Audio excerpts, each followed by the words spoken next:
কেমন আছো সবাই? আশা করি সকলে খুব ভালো আছো। তো আজকে আমি বেরিয়েছি একটা পেস্ট্রি শপে যাব বলে। এখানে অনেক দিন হলো এসেছি, কিন্তু কোনোদিনও কোনো পেস্ট্রি শপে আমি যাইনি এখনো অবধি। তার আরও একটা কারণ আছে, কারণ আমি এখানে যতবারই কেক অর্ডার দিয়েছি ওয়ালমার্ট থেকে অর্ডার দিয়ে খেয়েছি। আর ওয়ালমার্টের কেক এত বাজে খেতে, কি বলবো। বাড়িতে যখন থাকতাম তখন প্রায় দিনই মিও আমারও থেকে কেক নিয়ে আসতাম। মিও আমারও কেক আমার খুবই ভাল লাগে।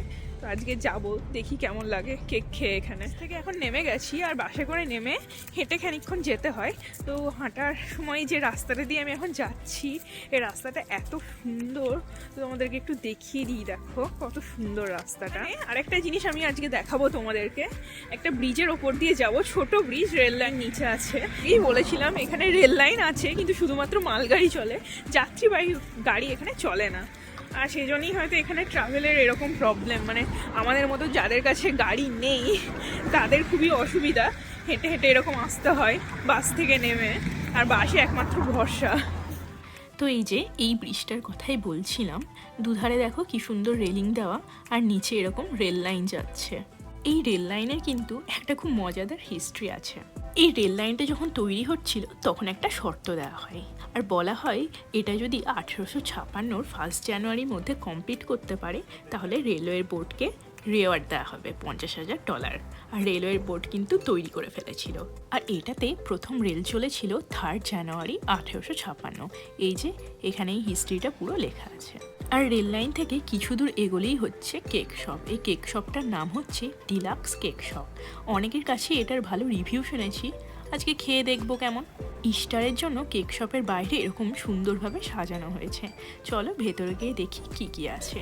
ভেতরে তো প্রচুর রকমের সুন্দর সুন্দর কেক ছিল, আর কেকের সাথে সাথে এখানে বিভিন্ন ধরনের বেকারি আইটেমও ছিল। তবে কেকগুলো দেখতে যত সুন্দর ছিল তার দামগুলোও ছিল সেরকমই সুন্দর। আমি 3টে কেক অর্ডার দিয়েছিলাম, আর আমার এই 3টে কেকে পড়েছিল টোটাল ওই $15 মতো, মানে ইন্ডিয়ার টাকায় ওই ধরো 1400 টাকার মতো। আর এই যে এই 3টে কেক, এই 3টেই আমি খেয়েছিলাম। খাওয়ার পর আমি এখন চলে এসেছি ডাউন টাউনে। এখানে একটা চার্চও আছে, সেটা দেখবো। আরও কিছু কিছু দেখার জিনিস আছে, কোর্ট আছে, কোর্ট বিল্ডিং পুরনো, সেটাও দেখবো। কিন্তু সব থেকে আগে নিয়ে নেবো 1 কাপ কফি, কারণ প্রচণ্ড ঠান্ডা আর হাওয়া দিচ্ছে খুব বেশি। তো চলো কফি খেয়ে থেকে তো দেখি এখানে কি কি আরও দেখার আছে। ইউএসএতে কিছু ভালো পাওয়া যাক আর না যাক, কফিটা কিন্তু এখানে বেশ ভালো পাওয়া যায়। আর এখানে প্রচুর কফি শপ আছে। শীতকালের এরকম বিকালে কফি খেতে খেতে ঘুরে বেড়াতে আমার তো দারুণ লাগে। তো কফি হাতে নিয়ে আবারও বেরিয়ে পড়েছি ঘুরতে। আর এখানে দেখো এটা হচ্ছে পার্কিং এরিয়া। ইউএসএতে গাড়ি থাকলেও পার্কিংয়ের কিন্তু প্রচুর প্রবলেম। এখানে পার্কিংগুলো প্রচুর দূরে দূরে হয়। আর এই পার্কিংয়ের ওই পারেই আছে আমাদের ওল্ড কোর্ট বিল্ডিং। আমি ওই পারে গিয়ে আরও কাছে থেকে এটা তোমাদেরকে দেখাচ্ছি। এই বিল্ডিংটার নাম হচ্ছে জনসন কাউন্টি কোর্ট হাউস। আর এটা ওপেনিং হয় 1901 সালে জুন মাসের 8 তারিখে। এই বিল্ডিংটা 125 বছরের পুরনো। এখানে আমি একটু বলে রাখি, কাউন্ট্রি হচ্ছে অনেকটা আমাদের ওই জেলার মতো। আমাদের প্রত্যেকটা স্টেটের যেরকম জেলায় ভাগ করা থাকে, সেরকম আমরা এখানে যেখানে থাকি সেটার নাম হচ্ছে জনসন কাউন্ট্রি। আর এটা হচ্ছে জনসন কাউন্ট্রির মেন কোর্ট। রোমান স্টাইলে তৈরি এই বিল্ডিংটা তৈরি হতে সময় লেগেছিল 2 বছর মতো, 1899 থেকে 1901। আর এটা তৈরি করেছিল বোম্যান অ্যান্ড রাশ নামে 2জন আর্কিটেক্ট। যেহেতু এটা সরকারি বিল্ডিং তাই এটার ভেতরে কিন্তু ঢোকা যাবে না, তো তোমাদেরকে বাইরে থেকেই এটা দেখিয়ে দিই। দেখো কত সুন্দর দেখতে এটা। আর এই কোর্ট বিল্ডিংয়ের অপোজিটেই আছে খুব ফেমাস একটা রুফটপ রেস্টুরেন্ট।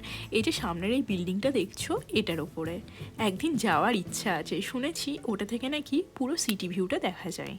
আমি যে এই আইওয়া সিটিতে থাকি, এই আইওয়া সিটিটা কিন্তু খুবই ছোট একটা স্মল টাউন। আর এখানে লোকজন নেই বললেই চলে। তবে লোকজন না থাকলেও এখানে রাস্তাঘাট কিন্তু খুবই পরিষ্কার পরিচ্ছন্ন। তাই হয়তো এখানে রাস্তায় হাঁটতে আমার এতই ভালো লাগে।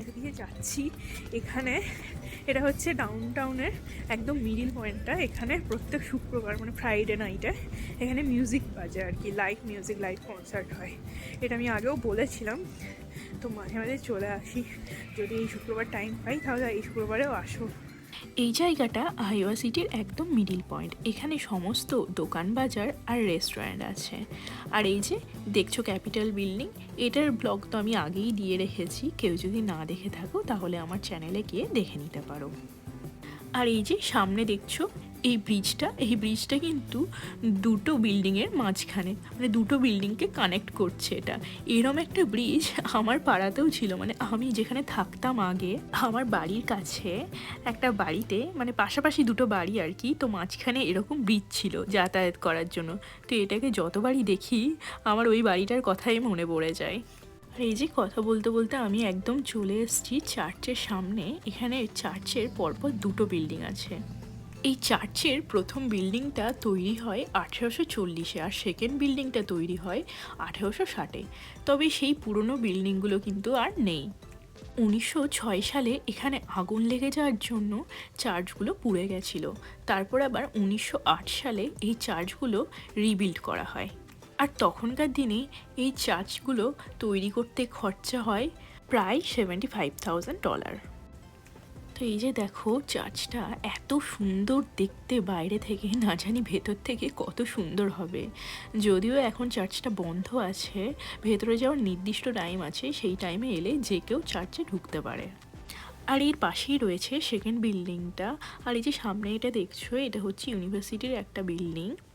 আর এই যে ব্যাক সাইড থেকে চার্চটা অনেকটা এরকম দেখতে। এবার চলো সেকেন্ড বিল্ডিংটাও তোমাদেরকে দেখিয়ে দিই। আর ওটা দেখার আগে আর একটা মজার জিনিস বলি তোমাদেরকে। এই যে দেখছো বিল্ডিংয়ের ওপরে দুটো হাঁস বসে আছে। প্রথমে তো ভেবেছিলাম যে এই দুটো জ্যান্ত হাঁস হয়তো, তারপরে ভালো করে লক্ষ্য করে দেখলাম ও বাবা, এই দুটো তো স্ট্যাচু। এরা এমনভাবে বসে আছে যেন মনে হচ্ছে এক্ষুনি উড়ে আসবে। তো এই যে দেখছো এটা হচ্ছে মেন এন্ট্রেন্স, চার্চে ঢোকার রাস্তা। আর এখানে টাইমও লেখা আছে যে চার্চ কখন ওপেন থাকে না থাকে। তো এটা যদি দেখে আসতাম তাহলে আমরাও ভেতরে গিয়ে দেখতে পেতাম, কিন্তু কি আর করা যাবে, ভেতরে তো যাওয়া গেল না। তো তোমাদেরকে বাইরে থেকেই একটু দেখিয়ে দিই চার্চটা কেমন, একটু দেখে নাও ভালো করে। তো এখন সন্ধ্যাবেলা হয়ে গেছে, ঠান্ডা প্রচণ্ড, কিন্তু এই সন্ধ্যাতে আমার বাড়ি যেতে ইচ্ছা করছে না, কারণ আমি 24 ঘন্টা বাড়ির ভেতরে থাকি। তো তার জন্য আমার এতক্ষণ হয়ে যাওয়ার পরেও, এত হাঁটার পরেও, এত ঠান্ডাতেও বাড়ি যেতে ইচ্ছে করছে না, আরও ঘুরতে ইচ্ছে করছে। আজকের ঘোরাঘুরি তো এখানেই শেষ। আমার এই ভিডিওটা তোমাদের কেমন লাগলো জানিও, আর যদি ভালো লাগে তাহলে প্লিজ সাবস্ক্রাইব করে দিও। সবাই ভালো থেকো।